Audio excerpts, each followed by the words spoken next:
sounds like the culmination of about decades of your work. Right. That this has really been a moment where you've taken so much research, so much work, so much of what you have been living for, you have been attempting to have impact in this field. It just sounds like the culmination of it all.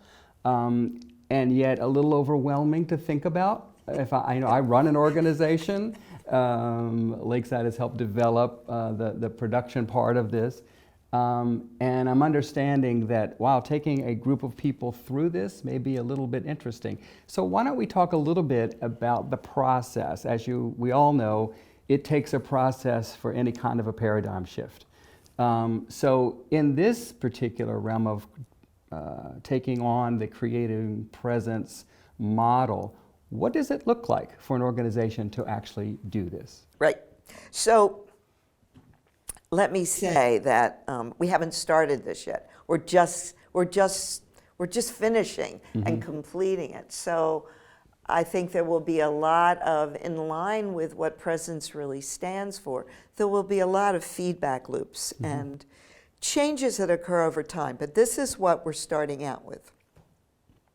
First, there's a team that we're calling the Presence Enactment Team. And that team is meant to be basically the integrating brain for the organization.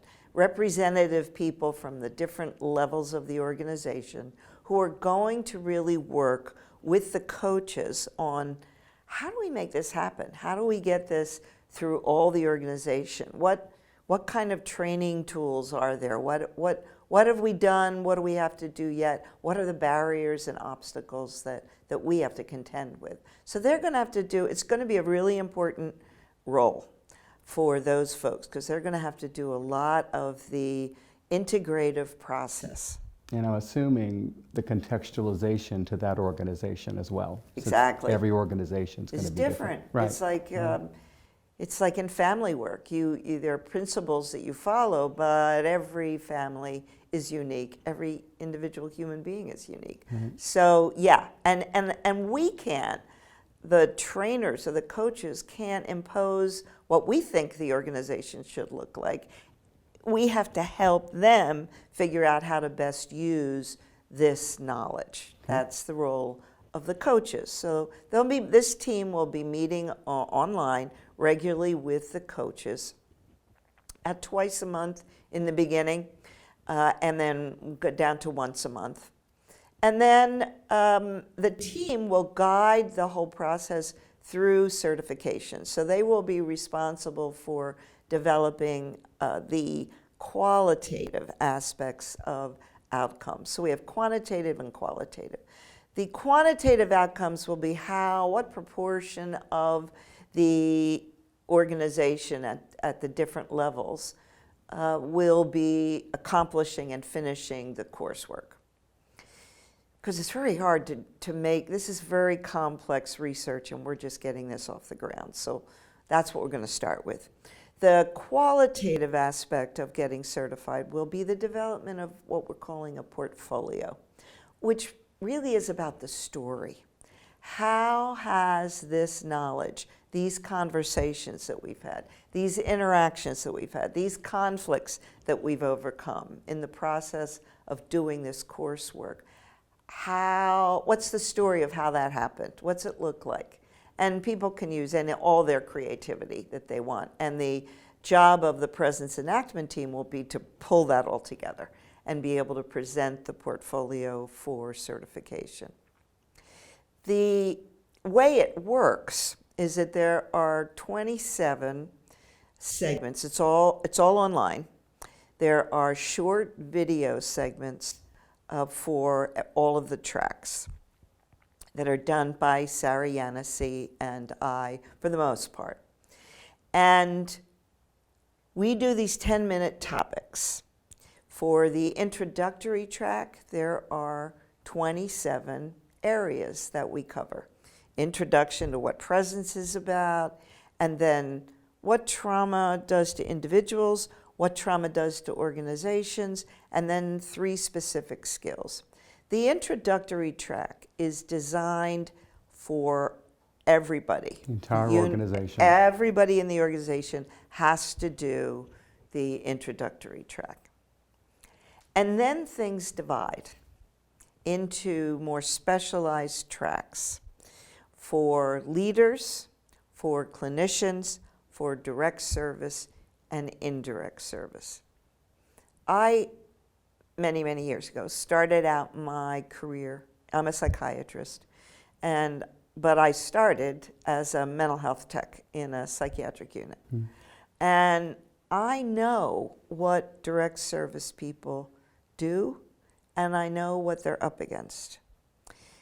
When I was a kid and doing that work, because I was still a kid, had a lot of supervision. There was a lot of time that we had to talk and ask questions of people who knew more than us or knew things in a different way than we did. That has been dramatically reduced in the last few decades. So direct service workers often don't get much supervision, don't get much help and support, and yet they spend the most time with whoever the clients are. So I was really interested in developing more for leaders, more specific things that I wanted clinicians to know, and really focus on direct service workers to try to help them know what the valuable, the really essential opportunity there is for them to make a big difference in the lives of trauma survivors because they spend so much time with them. And then the indirect track is for everyone that doesn't fall into any of those categories, but is still essential to the running of the organization. So that would include all of the finance people, all of the HR people, all of the maintenance staff, all of the food service staff, whoever isn't in direct service to whoever it is that the organization is serving, but are all connected. That's part of the ideas behind a complex adaptive living system, is that everybody's connected to everybody. You can't exclude anyone. So for the leadership track, the clinical track, and the direct service track, there are 42 segments. And there are some things they have in common. So when we go deeper into the knowledge based on the letters of presence of how trauma affects individuals and then how it attracts organization, they have common knowledge. But there are then for every letter specific skills and knowledge development that are more specialized for leaders, for clinicians, for direct service workers. And then there are a few less skill sets for indirect, because we knew it would be, the training could be tough when you're trying to get people who are trying to keep the building going and trying to keep HR going. So somewhat, a few or less for them. But it's all coursework. So for every one of those segments, there's the video they watch first, then some clear learning objectives, then some self-test questions so that people can ask themselves, or self-reflective journal entries, and then discussion boards and handouts, things that, because we had to take into account different people learn in different ways. Right. So some people will get it all from the videos. Other people will need the videos plus talking to other people. Some people need to read things too. I'm one of those. So there's different ways for different learners, pathways to get to the same place. And of course, the more people engage with the material, the more they'll get out of it. And then we hope over time to keep expanding the resources that are available. On the discussion boards, I think it's important for people to know what we're trying to see if this will work. So the presence enactment team has to be the integrating brain. But also, people need some degree of privacy.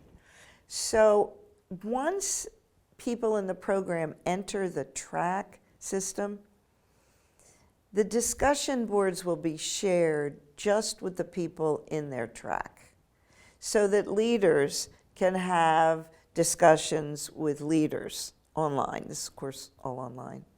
And clinicians can discuss things that are of concern to them just among clinicians. And direct service workers can have their discussions just among themselves, as can indirect. So we're hoping that that gives people, because so much of our current environment is a lack of adequate communication. And we don't want to make that worse, but we do want everybody to find they have a voice. And it's really hard. If you are in a group with people who are in a leadership position and you have much less power, it's very hard to be honest about what you really think and feel. So we're hoping that this will provide a method for doing that, and then we'll take people's feedback about how does that work. We may need to build in more communication bridges as we go, but we've done as much as we can in order not to hold this back, but get it out into the community, and then use the community of practice to help us build a better and better pathway to learning and knowledge.